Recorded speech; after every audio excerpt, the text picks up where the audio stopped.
di situ pertama kali saya baru mengerti ternyata lari bisa buat orang lain ya, gitu loh. Paling jauh 250 kilo. 250 kilo. Melabuh, Banda Aceh. Tapi ini yang lari cuma 5 orang. 5 orang. 5 orang total. I'm blessed lah maksudnya. Benar-benar. Iya. Nih kalau kamu race, sudah selesai race, dapat medal, ya udah ceritanya gitu aja. Nah. Oh tadi aku gini, ya udah selesai. Oh tadi aku kakinya gini, ya udah selesai. Tapi kalau kamu charity pasti akan beda ceritanya. Ceritanya beda. Percayalah. Ngopi di teras bareng Rian.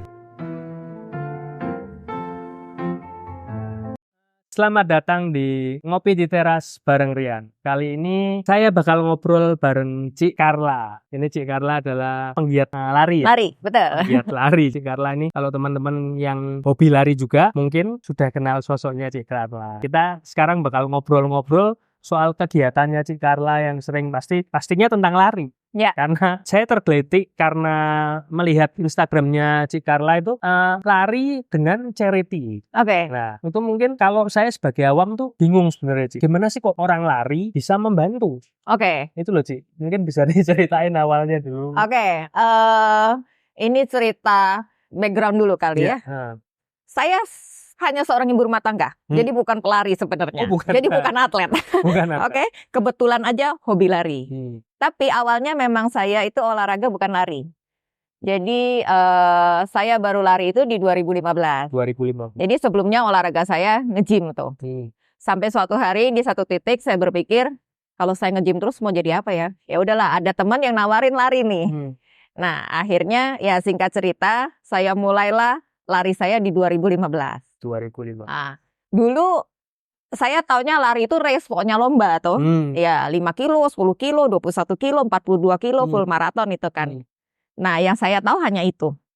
Sampai di akhir 2016, itu ada teman saya bilang gini, ikut charity run yuk. Saya juga nggak tahu tuh charity run apa, gitu loh. Jadi ya udah, kamu harus ngumpulin donasi katanya gitu. Oke, saya bilang gitu. Waktu itu saya daftarlah event charity run saya yang pertama itu Nusantaran. Nusantara. Oke. Saya itu awalnya berpikirnya hanya sederhana karena Nusantaran itu konsepnya adalah mereka tuh lari charity, pindah-pindah kota, keliling Indonesia. Jadi mereka finish di mana itu kota yang mereka bantu waktu itu.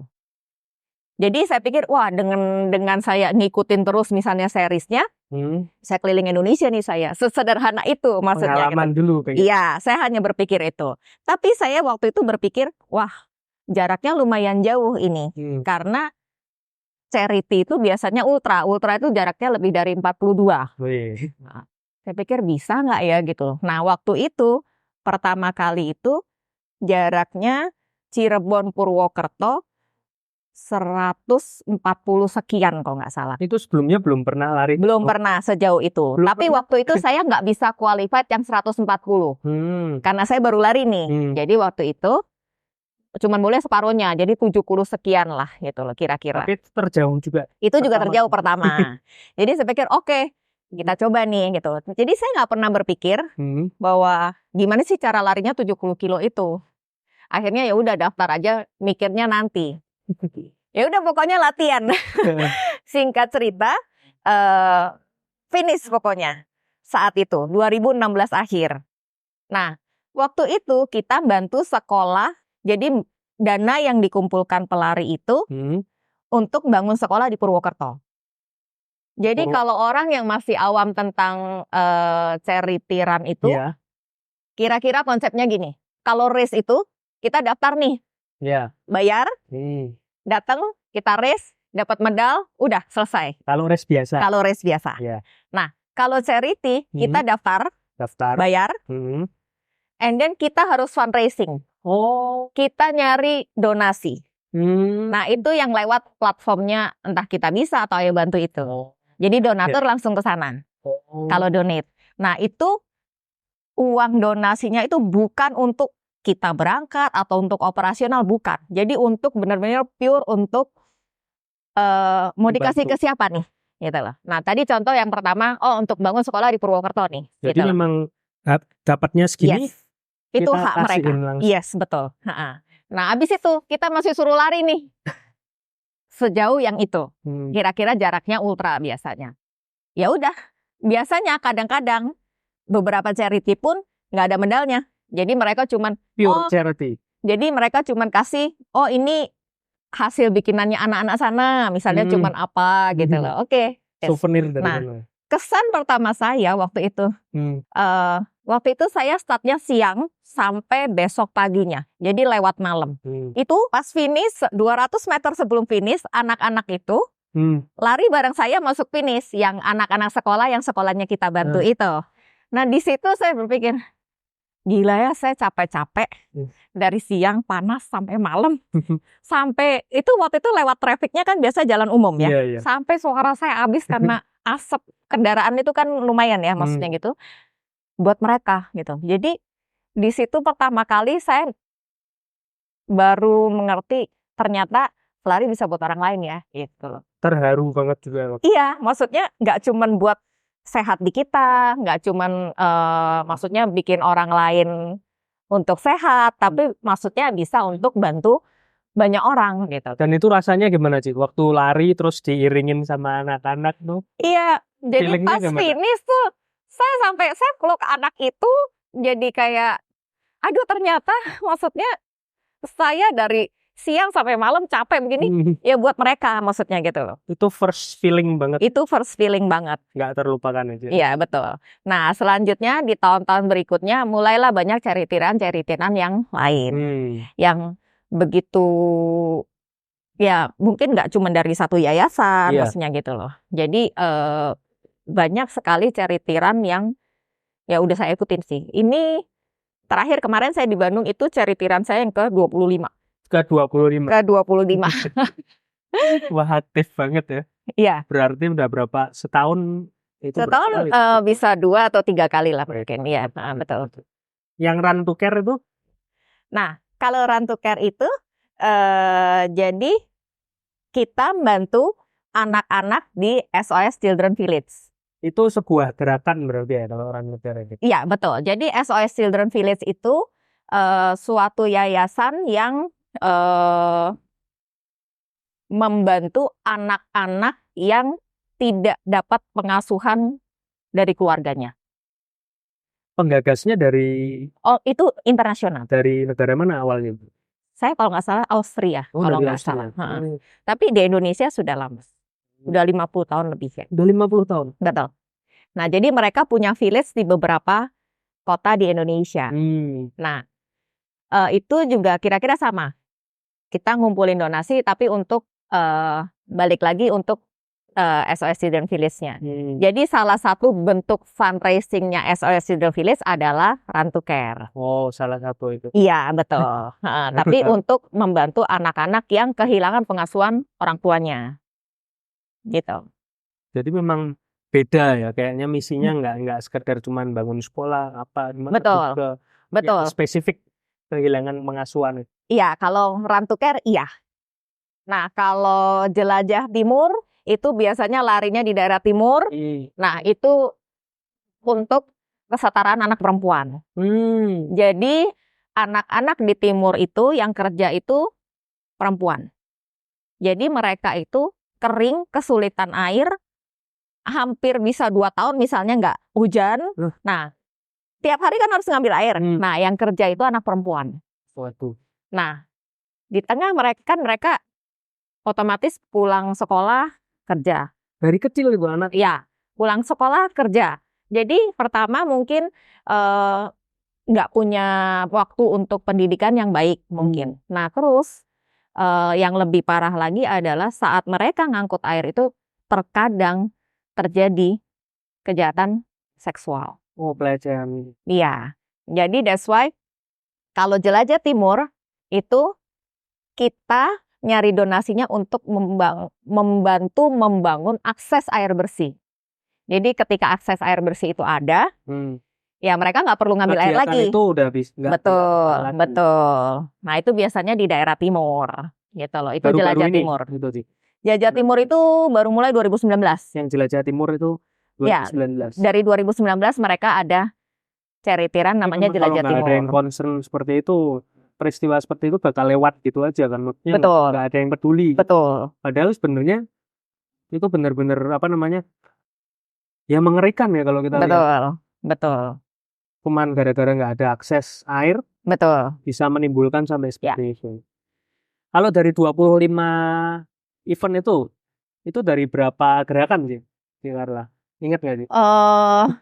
Berapa ya? Nusantaran, Rantuker, Jelajah Timur. Hmm. Ada juga yang buat ODGJ. Oh, gue tuh ODGJ Ada. Waktu itu kita di Wih. Bali. di Bali. Jadi Namanya gerakan apa sih? Bali Hope. Waktu Bali itu. Hope. Iya, Bali Hope and Freedom. ODGJ di Bali aja apa? Betul, yang di Bali aja. Oh. Jadi waktu itu ada yang inisiatif untuk kerjasama dengan Yayasan Suryani Institute. Jadi Suryani Institute itu khusus nanganin orang-orang ODGJ. Di Bali itu. Iya, jadi ya kita ngumpulin donasi untuk ya entahlah itu untuk nanti kebutuhan pokoknya mereka atau pengobatannya mereka gitu-gitu. Nah itu kita benar-benar ke desa tempat ODGJ itu. Desanya memang khusus untuk ODGJ. Enggak, ada beberapa desa yang banyak mungkin. Mayoritas mungkin masih banyak. Yang itu mereka masih di Pasung. Waduh, keadaannya Iya. ngeri banget ya. Iya, betul. Jadi itu nanti setelah donasinya terkumpul dibalikin ke Yayasan Suryani itu, nanti mereka yang ngelola. Terus nanti mereka buatin fasilitas-fasilitas buat ODGJ. Iya, kalau enggak kesehatan kan biasa. Mereka kan mesti suntik lah, obat lah atau segala macam atau ke rumah sakit lah. Dan kalau nggak nggak diperhatikan soal itu kan mereka bakal jadi kayak dipasung itu. Betul. Banyak seperti itu. Betul. Ngeri juga ya, Ci? Iya, betul. Kalau dari 25 kali race itu, Ci, itu paling jauh berapa kilo sih, Ci? Paling jauh 250 kilo. 250 kilo. Melabuh, Banda Aceh. Melabuh, Banda Aceh. Melabuh, Berapa Banda jam? Aceh. Berapa hari itu? 4 hari waktu itu. 4 hari? Jadi waktu itu 2019. 2019? Ya. Sebelum COVID? Betul, sebelum COVID. Jadi bulan apa nih, Ci? Desember. Oh, jadi itu bertepatan dengan peringatan 15 tahun after tsunami. Oh, iya. Ya. 15 tahun after tsunami. Betul. Jadi itu dulu kita bantu yang SOS Children Village itu. Jadi yang Rantuker itu.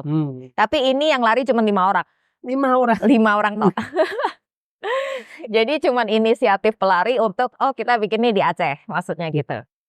Jadi 1 hari lari, tidur, besok lari lagi sampai 4 hari pokoknya. 1 hari kira-kira 60-70 kilo lah. Aduh, tidurnya di? Biasanya entah di kantor camat lah atau apalah gitu biasanya. Pokoknya sesampai. Ya. Wah, pengalamannya gimana tuh, Ci? Mungkin ceritanya kan? Itu sih mungkin kalau nggak ada acara itu saya nggak pernah tahu Aceh. Ya, mungkin nggak pernah baru tahu pertama Aceh. kali Betul. Aceh itu.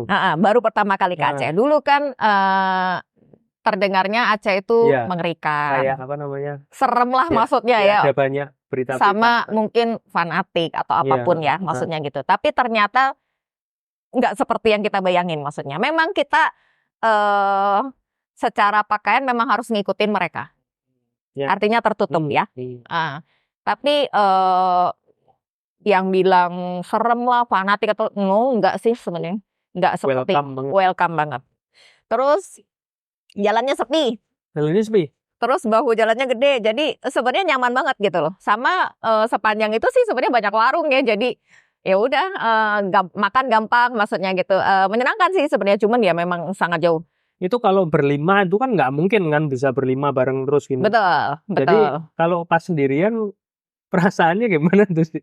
Kan kadang kan malam atau mungkin subuh-subuh gitu tuh. Kalau subuh lebih nggak masalah mungkin ya. Cuman kalau malam, kalau yang Aceh mungkin nggak sampai malam. Oh, yang Aceh nggak sampai malam. Misal subuh nanti kalau udah mau malam bermalam di tempat. Iya, karena konsepnya 1 hari berapa kilo, and then tidur dulu gitu loh. Nah, tapi yang biasanya 150, yang itu biasanya memang dilanjut maksudnya gitu loh. Jadi tanpa istirahat. Maksudnya bukan istirahat dulu, tapi dilanjut terus gitu loh. Oh. Nah itu biasanya yang kena 2 malam gitu. Karena startnya biasanya malam. Berarti kalau yang Aceh tuh lebih ada 4 hari ya 4 kali istirahat itu. Betul. Jadi masih apa, Betul. ada spot-spot. Betul. Kalau misalnya enggak ya berarti sedapatnya kita ada checkpoint atau water station misalnya di sekolah lah atau di mana ya tidur. Itu ada pengalaman yang menarik nggak waktu di Aceh di sini? Di Aceh 50 kilo itu loh. Aduh, lihatnya aja. ya kita cuma berasa waktu selesai hari pertama, oh Tuhan baru hari pertama. Besok tidur, besok bangun masih pikir lari banget nih besok hari ini. Itu sih. Iya betul. Aku bayangin 250 kilo ya. Naik motor atau naik mobil aja udah aduh 250 kilo.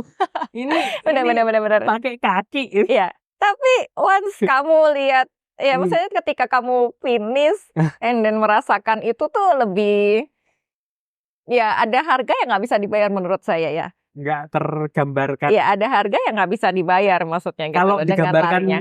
pakai kata-kata gimana sih?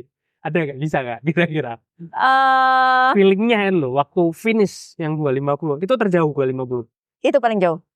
Feelingnya setelah finish bisa digambarin lewat kata-kata apa dia?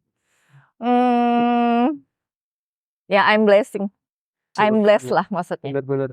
Iya. Rasanya terberkati banget bisa menyelesaikan race dengan Ya saya kadang berasa ya bersyukur.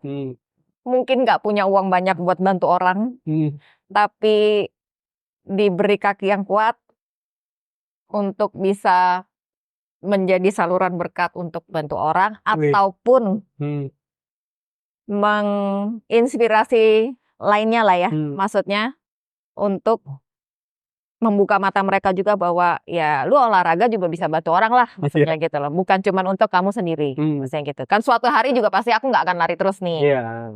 Tapi kan paling nggak menginspirasi. Ya, jadi biar regenerasi yang betul. lain-lainnya. Ya betul. Kalau menjadi inspirasi itu memang ya itu udah sangat membantu orang. Ya. Nah kalau misalnya ya misalnya Ci Carla nih pernah nggak sih kalau aku mau charity nih, suatu saat nggak finish. Pernah nggak finish? Nah itu apakah charity-nya nanti tetap diberikan atau gimana biasanya? Betul, dana tetap masuk. Tetap masuk. Cuman tetap masuk. Kalau nggak finish, dampaknya ke yang disumbang atau dampaknya ke pelarinya? Ada bedanya nggak sih? Dana tetap masuk, tetap nyampe full, maksudnya gitu. Cuman saya aja yang feeling guilty. Sama donatur pasti. Yang istilahnya nitip uang nih. Ya kan? Ya kok nggak finish gitu. Tapi pada akhirnya mereka bukan yang mementingkan si Carla harus finish.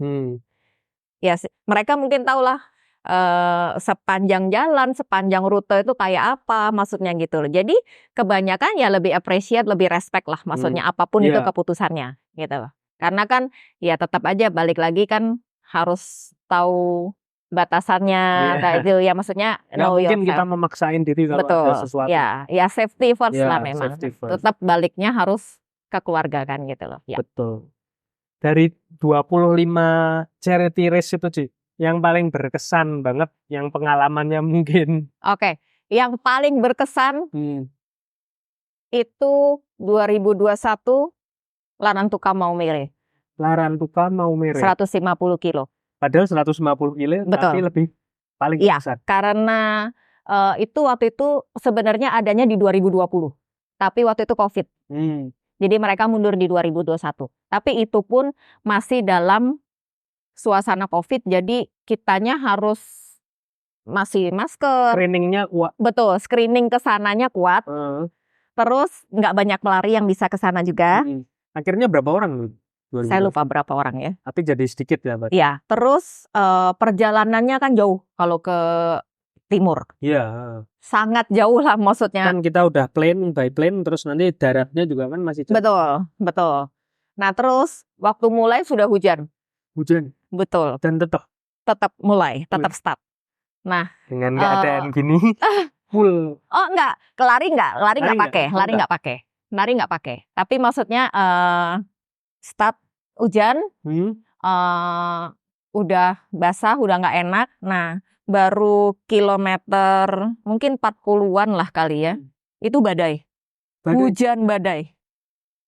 Jadi itu benar-benar saya hampir kehempas gitu loh kena anginnya. Anginnya kenceng. Karena kalau di timur kan dia kebuka banget, Iya. banyak area kosong, savana ya gitu-gitu kan, otomatis kan angin atau segala gitu. Terus hujan berhenti, hujan lagi, berhenti hujan lagi. Jadi 150 itu kira-kira mungkin saya cuma lari 50 atau 60 kilo, sisanya cuma bisa jalan kaki. Karena badai itu. Iya. Terus karena hujan dan kaki itu basah terus. Wah, gak enak banget ya. Terus saya paling jarang blister. Blister tuh yang kulitnya ngelepas itu loh. Nah, itu saya paling jarang. Jadi waktu itu saking itu basah terus. Jadi blister kan biasa isinya air tuh. Iya, aduh. Itu sampai isinya darah. Sampai isinya darah. Waktu itu. Tapi waktu itu dengan niatan dan ya itulah will-nya lebih kuat kali ya. Sama bayangin di finish disambut anak-anak, disambut ibu-ibu yang di sana. Jadi keinginan buat finishnya tuh kuat banget. Sama mikir waktunya masih keburu walaupun dengan jalan kaki. Itu benar-benar saya finish ya nangis sepecah-pecahnya maksudnya gitu. Terus sebelum COVID saya pernah ke sana ke Flores dan nginep dengan mereka. Jadi sama ibu-ibunya udah kenal. Sudah tahu. Jadi ya ibu-ibunya tuh sambil nangisan juga dengan saya bilang, "Saya udah tunggu dari semalam yang gini-gini." Jadi saya bilang, "Saya nggak cepet itu juga larinya." Tapi sambil nangis ya anak-anaknya itu. Cuma sayangnya waktu itu karena COVID jadi kita nggak bisa terlalu dekat juga. Betul, nggak bisa terlalu dekat juga gitu loh. Nah, itu sih yang paling mengesankan. Itu ada di buku aku. Ada di buku ini. Ada. Ya, jadi Cik Carla ini tahun 2022 ya, Cik? Betul. Ada bukunya, mungkin ini teman-teman mungkin pengen baca pengalamannya Cik Carla selama lari itu bisa dibaca di Run for Charity. Betul. Oleh Kompas Gramedia. Ya. Nanti di toko-toko buku banyak yang di Gramedia. Nanti saya juga bakal baca. Ya. Sorry tadi belum baca sebelumnya. Kalau tadi kan pertama kali nyemplung di charity itu kan kayak diajak terus ayo aja ya. Iya. Setelah jalan berapa race itu menemukan lagi nggak sih? Oh sebenarnya aku lari itu untuk ini loh. Untuk charity itu untuk ini loh. Kayak di suatu titik di race ke berapa itu baru nemu. Ini yang bikin aku bakal melakukan ini terus. Ya mungkin dari kesan pertama aku charity sudah kena nih ya. Yang di pertama kali. Betul. 2016 itu. Iya, sudah kena. Jadi aku cuma pikir banyak hal yang bisa aku lakukan dengan hobi aku. Dengan lari maksudnya gitu loh. Dan membuat impact ke banyak orangnya tuh nggak cuma buat diri sendiri maksudnya gitu loh. Jadi itu menurut aku hal yang menyenangkan juga ya. Terus charity run aku memang banyak buat anak-anak. Buat anak-anak. Dan ada yang buat perempuan juga. Iya betul. Kita juga, aku juga pernah lari yang buat anak-anak cancer, buat anak-anak thalassemia, yang gitu-gitu. Jadi mungkin lebih ke bentuk rasa syukur kali ya. Aku mau cerita bahwa anakku yang nomor 2, Giorgio itu autis. Tapi dengan segala keterbatasannya, dia bisa punya pendidikan yang baik, punya kasih sayang keluarga yang baik. Jadi aku melihat mungkin banyak anak yang mungkin dengan tidak keterbatasan tapi nggak seberuntung dia juga, gitu loh. Jadi mungkin itu lebih menguatkan aku juga untuk lebih banyak lakukan charity. Jadi kayak aku pengen ya nanam yang banyak, suatu hari ya biarin anak-anak yang menuai. Mantap. Semoga doanya seperti itu ya. Iya betul. Kalau charity sendiri, Cik Carla itu kan banyak event dalam negeri apa pernah mungkin ada di luar? Belum. Kalau di luar belum. Kalau charity itu memang banyakan di dalam ini. Sebenarnya ada. Jadi event ya aku yang ikut baru di dalam.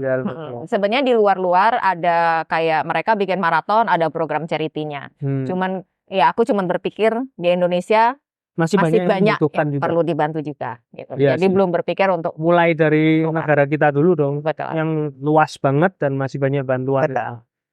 Yang tadi kan yang paling berkesan kan di Larantuka Maumere. Betul. Berarti itu Kalau yang nanti kan dengar-dengar Cik Karla juga mau ada race lagi ya?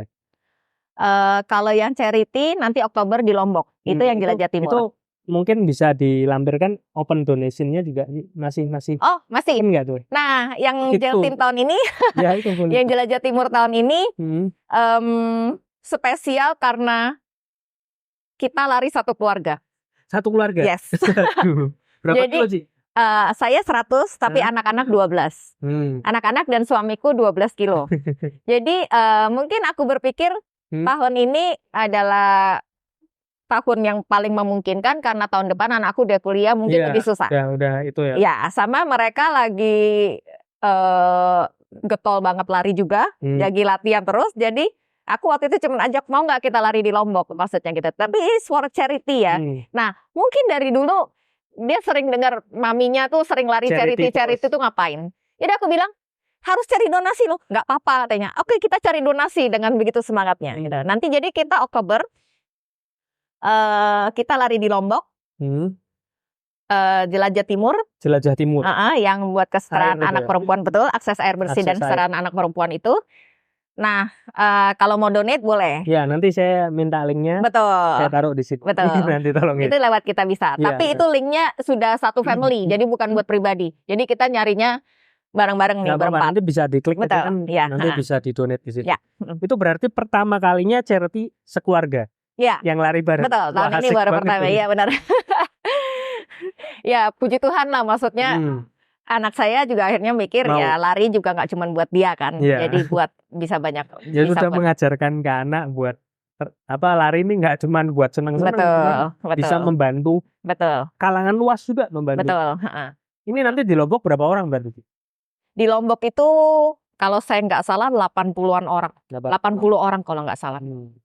Kalau Cik Karla sendiri di Semarang ini ada komunitasnya nggak? Atau saya nggak ikut komunitas. Single run. Iya. Single run. Iya. Nah, saya juga penasaran nih Cik, kalau hari-hari latihannya gimana sih? Apa tiap hari harus lari atau gimana? Ya itu. Orang kadang bingung kalau lari 100 kilo, 150 kilo, ngapain? Saya aja lihat, tadi dengar 250, itu naik mobil aja kadang awang-awangan naik motor. Iya benar. Ya, aku cuman maintain endurance. Karena ya endurance bangunnya susah pasti, jadi butuh waktu, harus sabar. Jadi tiap hari cuman maintain 10 kilo. Tiap hari itu? Hampir tiap hari. Sama saya masih nge-gym. Ya, itu aja. Kalau 10 kilo itu berarti Cik Karla dari pagi ya? Ya, biasa aku pagi. Atau sore? Pagi biasanya. Pagi bangun, siapin anak-anak sarapan, habis itu lari. Paling ya sejam setengah, habis itu. 10 kilo, harus 10 kilo? Enggak juga. Kadang ya capek 5 kilo, tapi ya maksud aku ya sudah di-maintain aja. Yang penting gitu. Konsisten. Betul, konsisten itu penting. Wah. Kalau anak-anak sendiri memang udah rutin lari sama suami, udah rutin lari juga apa memang?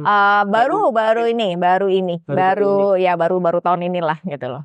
Wah, mantap sih tapi bisa lari. Semoga suatu hari juga ya kamu lari. Aduh, ya amin lah Ci. Aku juga kadang kalau lari juga belum pernah sih, soalnya jarang olahraganya paling. Nih kalau kamu race, sudah selesai race.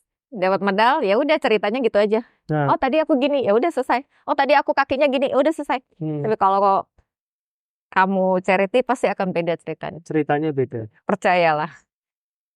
Kalau kayak Jeltim gitu, kita kadang ke desanya, desa yang dibantu itu. Oh kalau kita pergi kunjungan, ya ada beberapa. Itu dilewatin sebelumnya ada pra eventnya kita kunjungan dulu nih. Jadi terus mereka bikin acara sambutan gitu-gitu. Ya emosional banget berarti. Iya. Memang bedanya di situ ya maksudnya. Kalau selain yang charity memang lari ikut race biasa gitu reguler. Iya ada. Juga. Banyak. Cuman memang beda, feelingnya beda ya. Iya.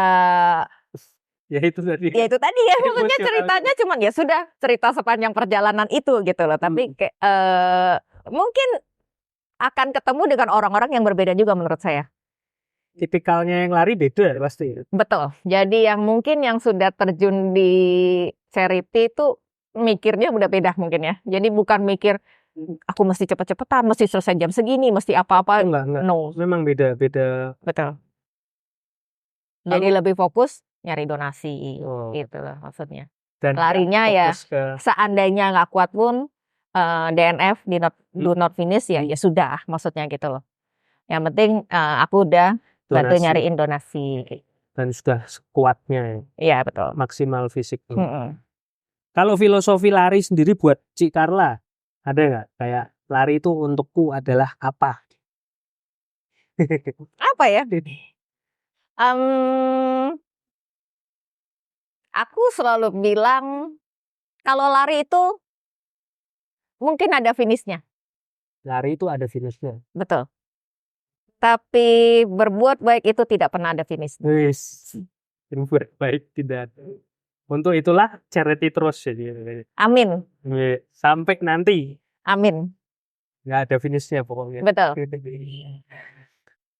Kalau bedanya Cik Carla dulu mungkin zaman dulu cuman nge-gym aja sama lari itu kalau ini mau tanya dua nih mungkin dari fisik sama dari jiwanya. Kalau dari fisik dulu tuh Cik. Dulu kalau sebelum lari sama sekarang bedanya apa? Kalau saya lihat sekarang kan Cik Carla nih kayak sepantaran sama saya. Soalnya memang pertama kali saya nggak nyangka kira-kira sepantaran. Ternyata agak jauh. Nanti kuliahnya banyak nih SKS. Ya, orang bilang olahraga apapun itu ya, itu kan akan keluar hormon apa namanya? Endorfin. Yes, endorfin. Endorfinnya keluar, rasa happy-nya keluar, maksudnya gitu. Ya itu aja maksudnya. Bikin happy dan bikin sehat, awet muda. Betul. Plus kalau kamu bisa bantu orang dengan hobi kamu, ya plus poin aja, plus poin aja, maksudnya gitu loh. Mungkin ada pesan-pesan buat teman-teman yang baru pengen lari atau baru mulai lari itu ada nggak sih? Oke, kalau yang baru pengen lari, baru mulai lari, pokoknya kuncinya sabar. Sabar. Jangan gengsi dengan speed kecepatannya berapa, jaraknya berapa. Yang penting nyaman buat diri, terus ya maksudnya nyaman itu dalam arti minim cedera yang gitu-gitu kan. Iya kan, gitu nyaman buat diri kita. Safety first. Jangan FOMO itulah kata orang kayak gitu kan. Ya, jangan ngelihat dia sudah segini jaraknya, sudah ikut ini itu dan ngikut gitu loh. Ya sesuaikan aja dengan pribadi. Fisik kita. Betul. Nah, yang belum pernah ikut charity, ya sesekali dicoba dulu. Jadi orang kadang kan nggak pernah nyoba kan nggak tahu rasanya nih ya. Kita mau cerita kayak apapun kan susah gitu. Nggak bisa. Jadi once harus kamu mencoba, itu pasti ada hal yang yaitu ada harga yang nggak bisa dibayar. Ada hal yang susah untuk kamu ceritain maksudnya gitu. Harus kamu rasain sendiri. Kalau buat yang pemula kalau mau mulai charity itu bisa lewat mana sih? Apa mungkin gerakannya atau organisasinya atau apanya? Kalau kayak Run to Care itu di SOS Children Village ya, yayasannya ya SOS Children Village. Kalau Jelajah Timur tuh Yayasan Plan Indonesia. Ada juga yang buat talasemia itu khusus di Aceh. Banyak sih sebenarnya charity. Bisa lewat IG.